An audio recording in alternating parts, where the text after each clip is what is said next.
嗱，今年嘅中秋節就快到啦噃，大家有冇諗過自己做冰皮月餅呢？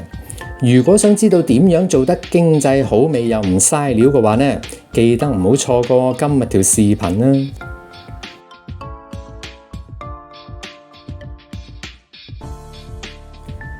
咁先嚟調校個奶黃餡料啦，加入15克砂糖、2隻雞蛋份量嘅蛋漿、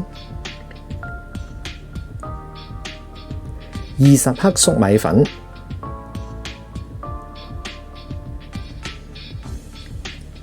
95毫升鮮奶、大概10克煉奶，同埋30克嘅牛油啦。混合所有嘅材料，然後參考熒光幕上嘅方法，將奶黃餡料隔細啦。咁食嘅時候口感會更加幼細嫩滑㗎。大家要留意，我呢個配方味道會較為偏淡。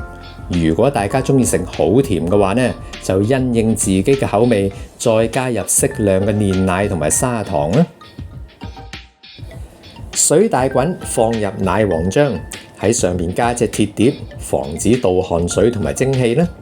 大火蒸20分鐘，咁20分鐘返嚟，我哋再繼續啦。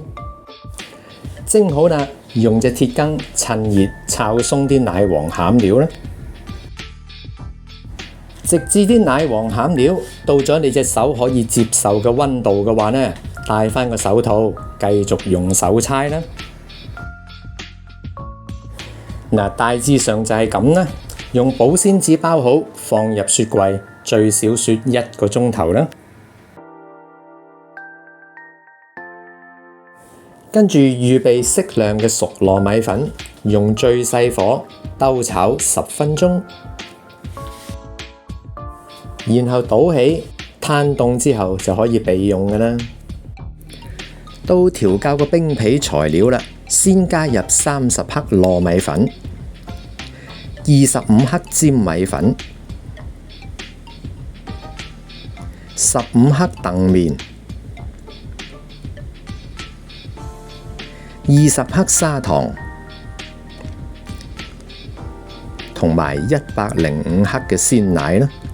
跟住混和晒所有嘅材料，當隻羹感受唔到任何阻力嘅時候，就 OK 㗎啦。水滾計，大火蒸25分鐘。加隻鐵碟上面，防止水蒸氣同埋倒汗水。用木筷子篤落嚿蒸好嘅粉團度，如果冇白色嘅粉黐住嘅話呢，咁嚿冰皮粉團就熟透㗎啦。用鐵匙羹界開嚿粉團啦，然後加入10克嘅牛油。當嚿粉團到咗你嘅手可以接受嘅溫度嘅時候呢，戴返個手套繼續搓啦。直至嚿粉團變得滑身就 OK 㗎啦。終於到咗呢個最好玩又最具創意嘅步驟，就係幫冰皮粉團上色啦。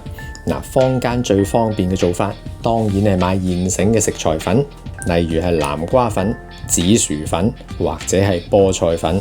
呢個做法當然係方便啦。但係如果我哋只係做少量嘅冰皮月餅，剩返1包2包啲食材粉，3幾個月過咗期就拎去抌，咪好唔環保。所以我今次就想同大家分享，用現有嘅食材，例如係甘筍汁、綠茶粉、阿華田、美祿或者係紅菜頭汁，一樣可以做到各式各樣鮮豔嘅顏色嘅。大家不妨可以考慮下我呢個做法。先嚟做一個綠茶冰皮月餅，預備25克嘅綠茶冰皮，放入25克嘅奶黃餡料，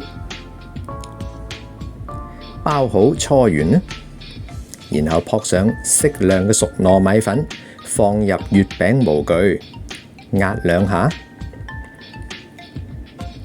咁一個靚靚嘅綠茶冰皮月餅就搞掂啦，係咪好簡單呢？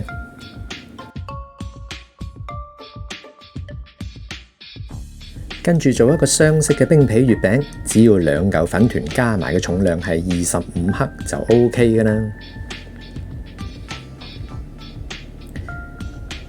嗱，呢個係咪仲靚呢？仲有最後呢一個原色嘅冰皮月餅，係咪有種清新嘅感覺呢？蓋上保鮮紙，放入雪櫃，最少雪1個鐘呢。哇！睇見都流晒口水啊！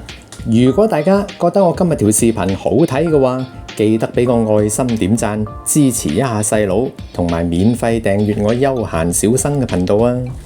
佳節當前，我祝願各位網友中秋節快樂，人月兩團圓。可以嘅話，請支持下片尾嘅廣告，同埋將個視頻分享出去。多謝大家嘅收睇，咁我哋下集再見啦，拜拜。